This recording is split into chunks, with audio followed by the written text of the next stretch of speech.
এখনকার জেনারেশনের উচ্ছৃঙ্খল মেয়েদের থেকে একটা আর্মি মেয়ে অনেক বেটার। কেন বলছি শুনুন।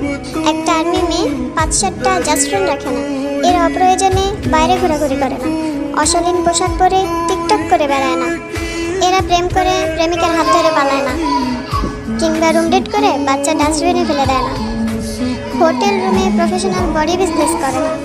এদের এত সময় নেই, এদের লাইফ জুড়ে বিটিএস। এরা ফ্রি সময়টুকু বিটিএস নিয়ে কাটায়। এরা অযথা স্টাইল করে বাইরে ঘোরাঘুরি করে ছেলেদের অ্যাটেনশন স্বীকার করে না। এখন বলবেন এরা কি বিটিএস এর জন্য আজীবন সিঙ্গেল থাকবে? জি না, সময় হলে পরিবারের পছন্দে ঠিকই বিয়ে করে নেবে, সেই চিন্তা আপনাদের করতে হবে না। আর বিয়ের পরে ঠিকঠাকভাবে সংসারটাও গুছিয়ে করতে পারবে। সো প্লিজ, কাউকে ভালো না বাসতে পারলে অন্তত ঘৃণা বা অযৌক্তিক কথা বলবেন না। तेरा मेरा रिश्ता है कैसा, एक पल दूर गवा